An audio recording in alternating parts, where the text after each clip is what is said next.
គឺជាអណ្ដើកមាសចេះនិយាយអីគេដើកមាសចេះនិយាយ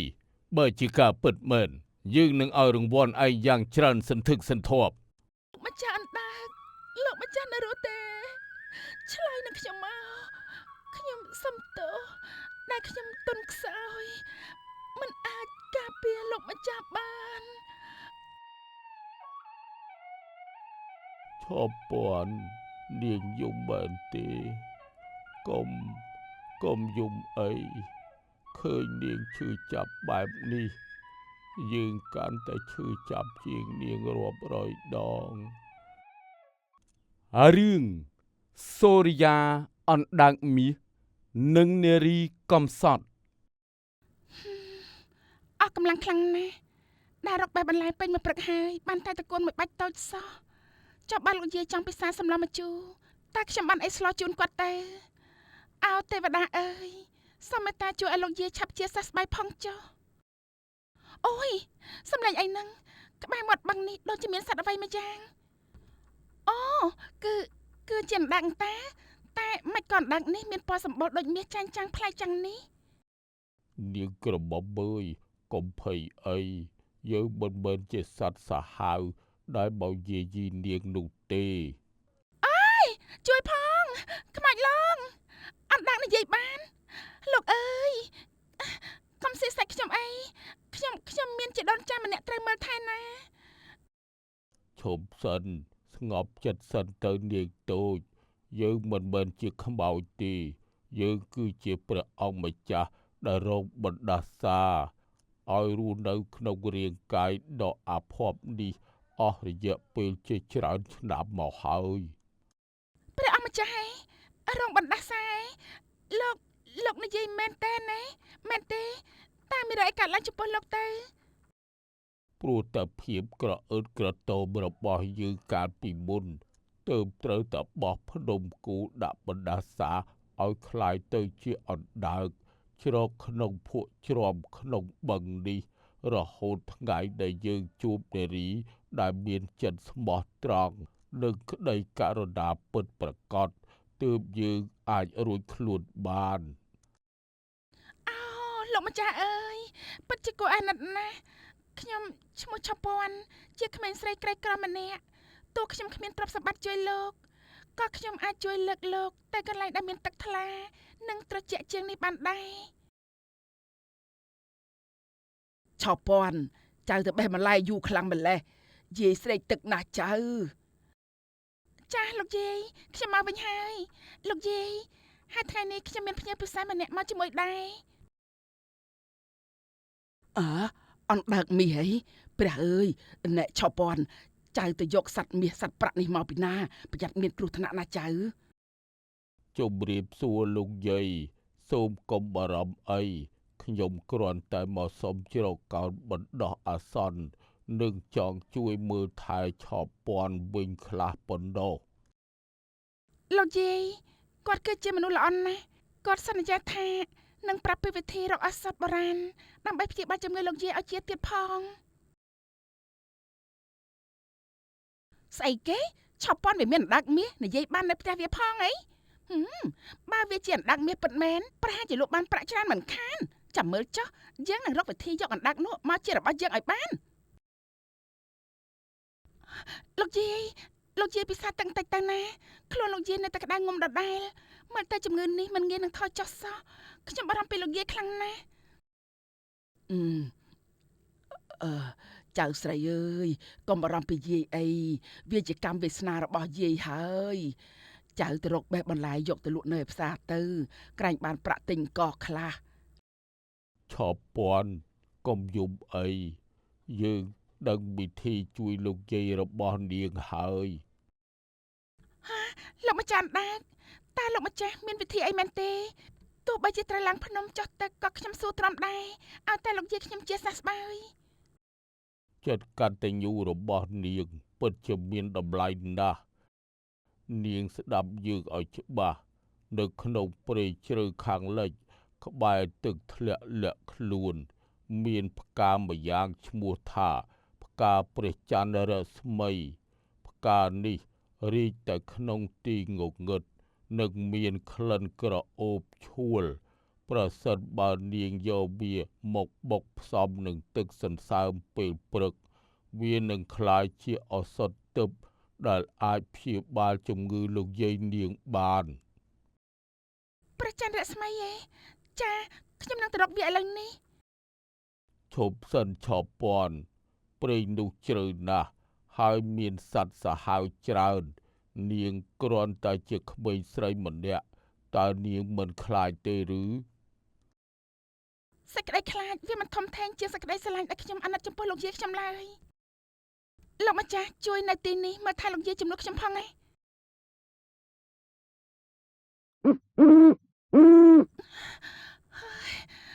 ហត់ណាស់ងងឹតពេកហើយតើផ្កានោះណៃណាទៅអោទេវតាម្ចាស់ព្រៃអើយសូមជួយបង្ហាញផ្លូវដល់ខ្ញុំផងខ្ញុំមកទីនេះដោយចិត្តស្មោះត្រង់ចង់ជួយសង្គ្រោះជីវិតមនុស្សម្នាក់តែប៉ុណ្ណោះអូនោះហើយពន្លឺពណ៌សរលោងស្រស់ស្អាតណាស់ផ្កាព្រះច័ន្ទរស្មីពិតមែនអូយអរគុណទេវតាអរគុណលោកម្ចាស់ដាច់លោកយាយនឹងជាហើយ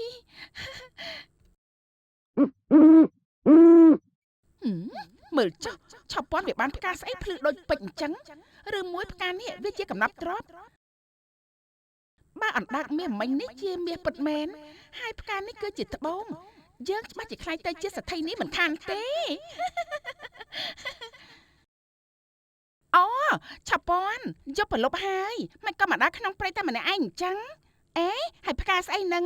មើលទៅដូចជាមានតម្លៃណាស់ឲ្យបងជួយកាន់ឲ្យទេអរគុណបងរំចង់មិនអីទេចានេះជាផ្កាថ្នាំសម្រាប់លោកយាយខ្ញុំទេវាមិនមែនជាមាសប្រាក់អីឡើយខ្ញុំផ្ញើទៅផ្ទះសិនហើយចាំមើលចុះឲ្យតែវាជាមាសឯងគ្មានផ្លូវបានទុកតែម្នាក់ឯងឡើយនាងឆោពាន់យើងនឹងដឹងឲ្យច្បាស់ថាអណ្ដើកនោះវាជាស្អីឲ្យប្រកាសលោកម្ចាស់ដាកខ្ញុំបានផ្កាមកហើយនឹងទឹកសន្សើមដែលខ្ញុំប្រមូលបានតាមស្លឹកឈើល្អណាស់ឆោពាន់នាងពិតជាមានចិត្តអំណត់មែនចូលយកថ្នាំនេះឲ្យលោកយាយពិសាទៅមិនយូរប៉ុន្មានគាត់នឹងបានធូរស្រាលហើយ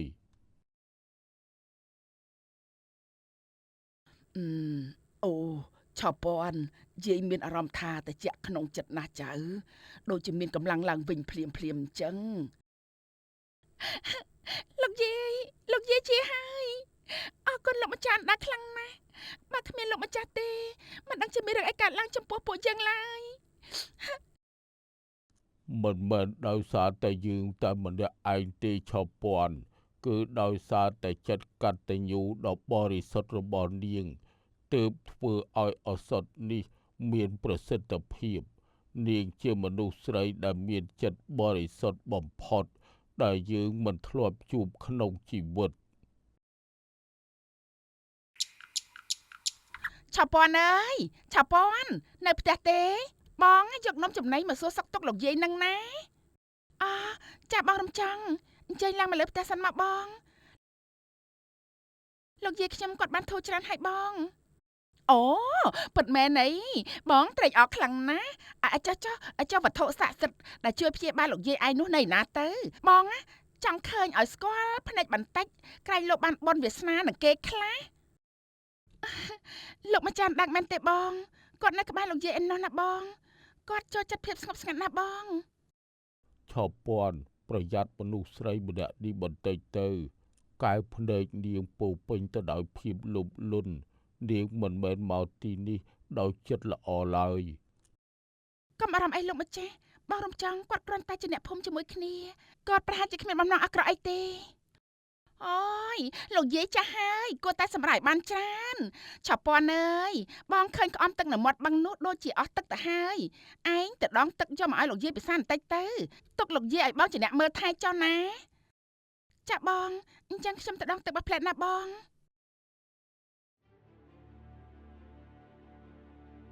អណ្ដាក់ចម្លែកបើឯងជាមាសពិតមែនឯងត្រូវទៅជាមួយយើងនៅផ្ទះកញ្ចាស់នេះគ្មានប្រយោជន៍អីឡើយឈប់ភ្លាមនាងមនុស្សលំលន់បើឯងប៉ះពាល់យើងឯងនឹងត្រូវរងបណ្ដាសាមិនខាន មិនដាស់សារស្អីយើងមិនខ្លាចទេយើងនឹងយកឯងទៅលក់ឲ្យលោកសេដ្ឋីនោះយើងនឹងមានប្រាក់ចាយច្រើនមិនអស់ទេរំចង់ឯងធ្វើស្អីនឹងឯងយកអណ្ដាក់មាសទៅណាឆោពាន់ជួយផងចៅលោកយាយមានរឿងអីទៅដេកឲ្យស្ងៀមទៅយាយកញ្ចេះក៏មកចេះដឹងរឿងយើងមករំចង់ចប់សិនក្នុងកន្ត្រកនោះមានអីគ្មានអីទេរឿងរបស់បងឯងក៏មិនចេះដឹងលោកយាយលោកម្ចាស់ដាក់ណៃណាវាយកទៅបាត់ហើយចៅនាងរំចង់វាលួចយកលោកម្ចាស់ដើរទៅបាត់ហើយទេមិនអាចទេលោកម្ចាស់ដើរមានគុណលើពួកយើងណាបើគ្មានគាត់លោកយាយក៏គ្មានជីវិតដល់សប្តាហ៍ថ្ងៃនេះដែរខ្ញុំត្រូវតែទៅតាមយកគាត់មកវិញទោះបីជាត្រូវបដូរដល់ជីវិតក៏ដោយលោកសេដ្ឋីមើលចុះខ្ញុំយករបស់ស័ក្តិសិទ្ធិមកជូនលោកហើយគឺជាអណ្ដាក់មាសចេះនិយាយអីគេអណ្ដាក់មាសចេះនិយាយបើជាការពិតមែនយើងនឹងឲ្យរង្វាន់ឯងយ៉ាងច្រើនសន្ធឹកសន្ធាប់មនុស្សលោភលន់អើយចូលទទួលលទ្ធផលនៃអំពើអាក្រក់របស់ឯងចុះនាងរំចង់ឯងហ៊ានបោកប្រាស់យើងផងមែនទីឯណាទៅអណ្ដាក់មាសដែលចែងចាំងនោះមើលចុះនេះវាគ្រាន់តែជាអណ្ដាក់ខ្មៅស្រអាប់ធំក្លិនភក់ជ្រាំទៅវិញតើលោកសេដ្ឋីជាខ្ញុំម្ចាស់ចោការនៅផ្ទះច្រពាន់ណាវាពិតជាមានពណ៌មាសភ្លឺចិញ្ចែងមែនហើយថែមទាំងនិយាយបានទៀតផងលោកម្ចាស់អណ្ដាតនិយាយតែមើល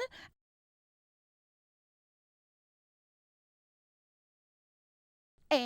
មិនក៏ស្ងាត់ឆឹងអញ្ចឹងស្ងាត់មាត់ទៅយើងខាតពេលជាមួយឯងណាអាចកយកអានដើកចម្លែកនេះទៅចាក់សោក្នុងទ្រុងដែកទុកក្រោមពន្លឺថ្ងៃឲ្យវាដាច់ពោះងាប់ទៅចំណែកនាងរំចង់បើឯងរកមាសមកសងយើងវិញមិនបានទីយើងនឹងរឹបអូសដីស្រែផ្ទះសម្បែងឯងទាំងអស់អើយលោកសេដ្ឋីលើកលែងតួខ្ញុំផងលោកម្ចាស់ខ្ញុំខុសហើយលោកម្ចាស់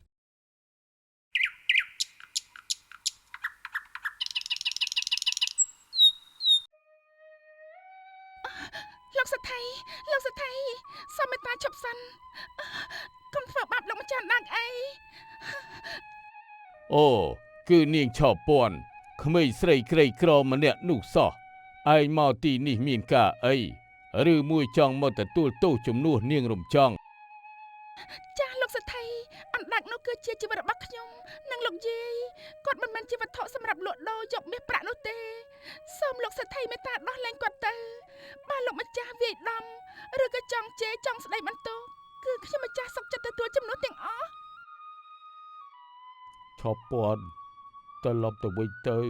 កុំមកលះបង់ជីវិតដើម្បីសត្វអណ្ដើកដូចជាយើងអីអូវាពិតជាមានសម្លេងមនុស្សមែនបើវាមានតម្លៃយ៉ាងនេះយើងកាន់តែមិនអាចដោះលែងបាននាងឆោពាន់បើឯងចង់ឲ្យវាមានជីវិតរស់ឯងត្រូវទៅនៅទីនេះធ្វើជាអ្នកបម្រើដកស្មៅលៀងបង្គន់និងធ្វើការធ្ងន់ក្នុងភូមិគ្រឹះរបស់យើងរហូតដល់យើងពេញចិត្តទើបយើងពិចារណាដោះលែងវាចាខ្ញុំម្ចាស់ព្រមឲ្យទៅលោកម្ចាស់ផ្ដល់ចំណីនិងទឹកឲ្យលោកម្ចាស់អណ្ដាក់ឲ្យបានឆ្អែតខ្ញុំម្ចាស់សុខចិត្តធ្វើគ្រប់បែបយ៉ាង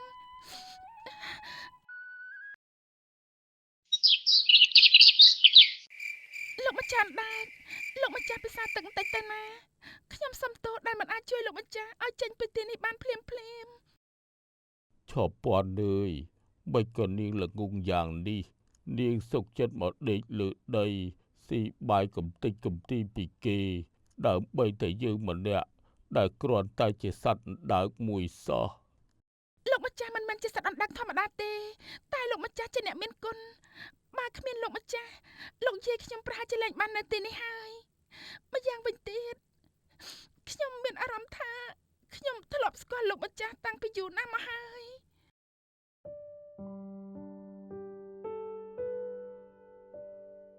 ចិត្តករណារបស់នាងកំពុងតែរំលាយភាពត្រជាក់ក្នុងបេះដូងរបស់យើងហើយឆោពាន់មិនយូរទេបណ្ដាសាននេះនឹងត្រូវបញ្ចប់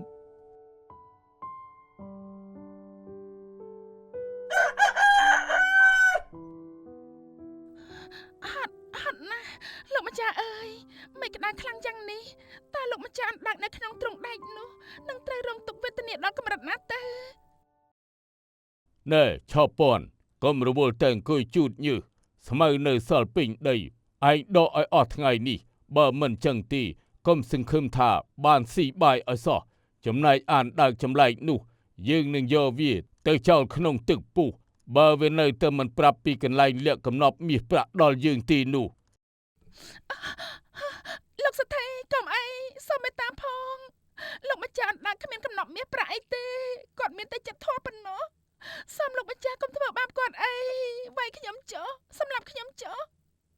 តែសូមដោះលែងគាត់ទៅឲ្យឆ្ងាយមនុស្សដូចជាឯងគ្មានតម្លៃស្មើនឹងមាសមួយដំឡឹងផងយើងឲ្យពេលឯងត្រឹមតែល្ងាចនេះប៉ុណ្ណោះ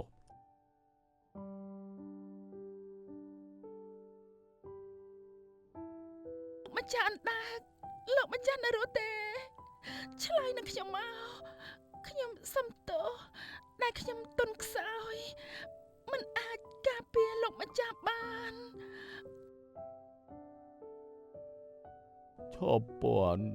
នាងយំមែនទេកុំយំអីឃើញនាងឈឺចាប់បែបនេះយើងកាន់តែឈឺចាប់ជាងនាងរាប់រយដងទេលោកម្ចាស់មានតម្លៃសម្រាប់ខ្ញុំណាស់បើលោកម្ចាស់ស្លាប់ខ្ញុំក៏មិនចង់រស់ដែរនាងយំសោកអោបទ្រង់ដែកយ៉ាងណែនទឹកភ្នែកដ៏កក់ក្ដៅរបស់នាងបានជ្រាបចូលទៅក្នុងស្នូកអណ្ដើកដែលកំពុងតែខ្មៅស្រអាប់ឈប់ពន់មើលចុះទឹកភ្នែករបស់នាងទឹកភ្នែកដែលចេញពីចិត្តស្មោះត្រង់និងសេចក្តីករុណាពិតប្រាកដកំពុងតែរំលាយបណ្ដាសាហើយពន្លឺស្អីនឹងមិនក៏ភ្លឺខ្លាំងម្លេះឬមួយក៏មាសប្រាក់លេចចេញមកមែនលោកម្ចាស់អណ្ដើកស្នូករបស់លោកម្ចាស់វាកំពុងតែប្រះចេញជាបំណែកហើយ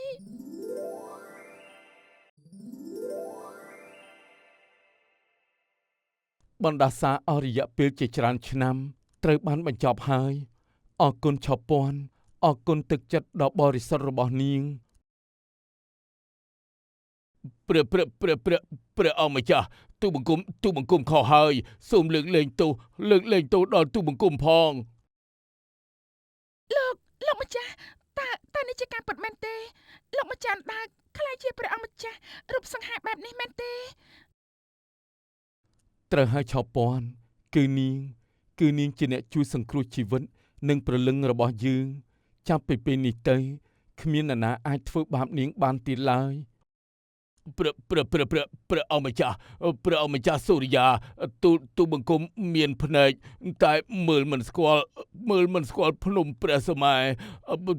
ទូបង្គំខុសហើយដែលហ៊ានយកព្រះអង្គមកដាក់ក្នុងទ្រុងដែកបែបនេះសូមព្រះអង្គមេត្តាប្រណីទុកជីវិតទូបង្គំផងលោកសេដ្ឋីមាសប្រាក់ដែលលោកមានច្រើនណាស់ទៅហើយតែហេតុអីក៏ចិត្តរបស់លោកនៅតែលោភលន់និងគ្មានមេត្តាបែបនេះលោកមិនត្រឹមតែធ្វើបាបយើងទេ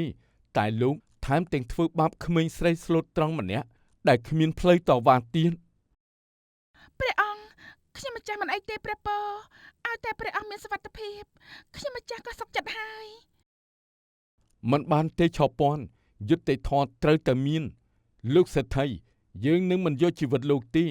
តែទ្រព្យសម្បត្តិដែលលោកបានមកដោយការគៀបសង្កត់អ្នកភូមិលោកត្រូវតែចែករំលែកឲ្យទៅអ្នកក្រីក្រវិញពាក់កណ្ដាលហើយលោកត្រូវតែសាងសង់ផ្ទះថ្មី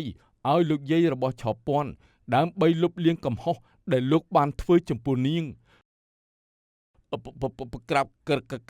ក្រាបទូល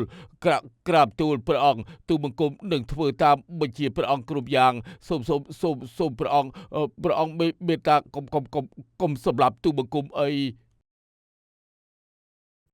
ងាប់ហើយយើងអណ្ដើកនោះជាព្រះអង្គម្ចាស់មែនតើអីអើយបើអញ្ចឹងមែនណាយើងមិនលួចវាយកទៅឲ្យលោកសេដ្ឋីទេយើងច្បាស់ជាថែរក្សាវាទុកធ្វើជាប្តីយើងបាត់ទៅហើយនាងរំចង់ចេញមកទទួលរាជបញ្ជាភ្លាម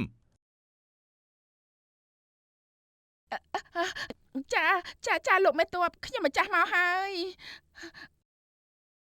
ព្រះម្ចាស់សូរិយាមានរាជអង្គការថានាងមានចិត្តលោភលន់លួចទ្រព្យសម្បត្តិអ្នកដទៃនិងគ្មានចិត្តអាណិតអាសូរដល់អ្នកមានគុណទោសរបស់នាងគឺត្រូវទៅបោសសម្អាតក្រោលសេះនិងដងទឹកដាក់អាងនៅមាត់បឹងនោះអស់រយៈពេល1ឆ្នាំដើម្បីឲ្យនាងដឹងពីតម្លៃការងាររបស់ឆោពាន់ អើយព្រះអើយប្រតិភិបលុបលន់មកពេលវាធ្វើឲ្យខ្ញុំខ្លាចជាអ្នកបម្រើគេទៅវិញអើយ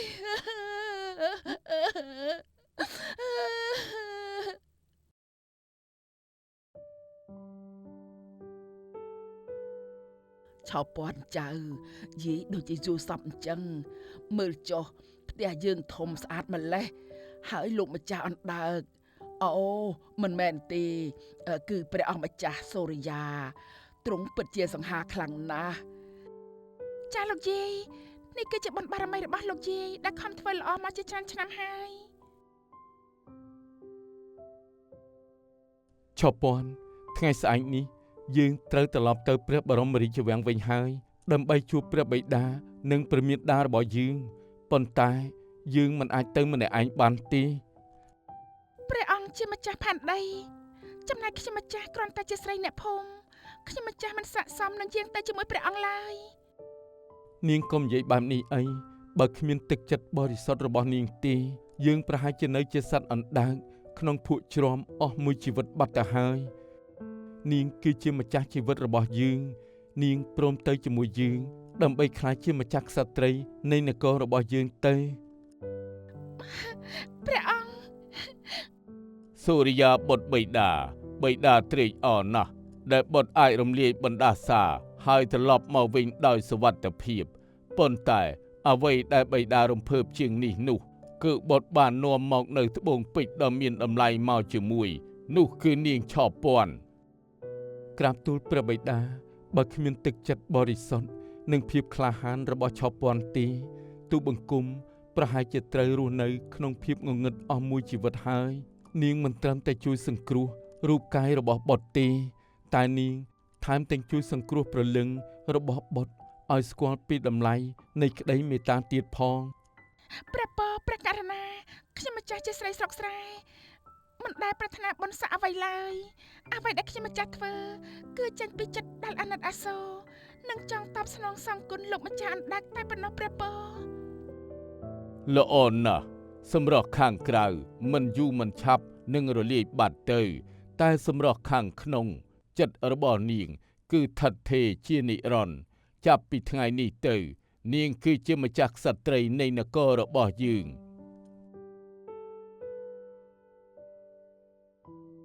មើលទៅដួងច័ន្ទនោះចុះកំពុងតែញញឹមដាក់យើងហើយអូនដឹងទេពេលដែលបងនៅជាអណ្ដើកបងតែងតែសម្លឹងមើលដួងច័ន្ទហើយបន់ស្រន់ឲ្យបានជួបមនុស្សស្រីដែលស្រឡាញ់បងដោយមិនមើលលើរូបរាងខាងក្រៅ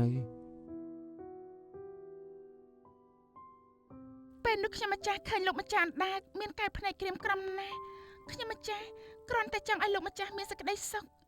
មិននឹកស្មានថាដួងច័ន្ទពិតជាមានមេត្តាដល់ពួកយើងយ៉ាងនេះសោះចុះលោកយាយម៉ៅយ៉ាងម៉េចទៅហើយតើគាត់ស៊ាំនឹងជីវិតក្នុងវាំងហើយឬនៅចាលោកយាយសប្បាយចិត្តណាស់ព្រះពរទ្រង់បានផ្ដល់គ្រូពេទ្យល្អៗមកឲ្យមើលថែពេលនេះគាត់បានដើរលេងក្នុងសួនច្បារយ៉ាងរីករាយបំផុតគាត់តែងតែនឹករលឹកដល់ព្រះគុណម្ចាស់របស់ព្រះអង្គជានិច្ចអូយឈឺចង្កេះណាស់ដងទឹកឡើងចំដាច់ដៃអស់ហើយបើកាលនោះយើងមិនលូបលន់បើកាលនោះយើងមានចន្លោះដូចជាឆោពាន់កុំអីពេលនេះយើងប្រហែលជាកំពុងដេកលើគ្រែតុនក្នុងរាជវាំងបាត់ទៅហើយ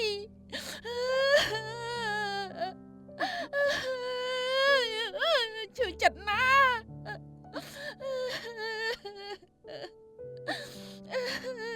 បងរំចង់កុំយំអីឲ្យតែបងដឹងខ្លួនខុសហើយខំប្រឹងកែខ្លួនថ្ងៃណាមួយបងនឹងទទួលបានសេចក្តីសុខពិតប្រាកដមិនខានឆោពាន់មានចិត្តមេត្តាដល់នាងដូច្នេះ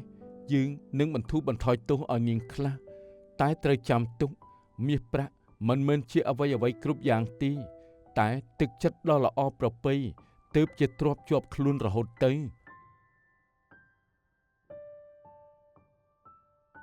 អរគុណបឹងស័ក្តិសិទ្ធិមួយនេះដែលធ្វើឲ្យយើងជួបគ្នា អរគុណវាសនាដែលធ្វើឲ្យអណ្ដើកមាសនិងក្មេងស្រីក្រីក្របានមកជួបគ្នានិងបង្កើតជាសេចក្តីស្រឡាញ់ដ៏បរិសុទ្ធមួយនេះ តម្លៃអប់រំនៃរឿងកតញ្ញូតាធម៌សេចក្តីល្អចំពោះអ្នកមានគុណគឺជាឫសគល់នៃសំណាងល្អក្នុងជីវិតចិត្តករុណាការជួយសង្គ្រោះសត្វឬអ្នកដទៃដោយមិនប្រាថ្នាផលតបស្នងនឹងនាំមកនៅរឿងល្អដល់ចិត្តផលវិបាកនៃភាពលោភលន់តាមរយៈនាងរំចង់និងលោកសេដ្ឋីបង្រៀនឲ្យឃើញថាការចង់បានរបស់គេដោយមិនសុចរិតនឹងនាំមកនៅការវិនាសការមើលមនុស្សលើតម្លៃចិត្តគំនិតសម្រស់ខាងក្រៅមិនសំខាន់ស្មើនឹងគុណធម៌ដែលលាក់ទុកខាងក្នុងឡើយ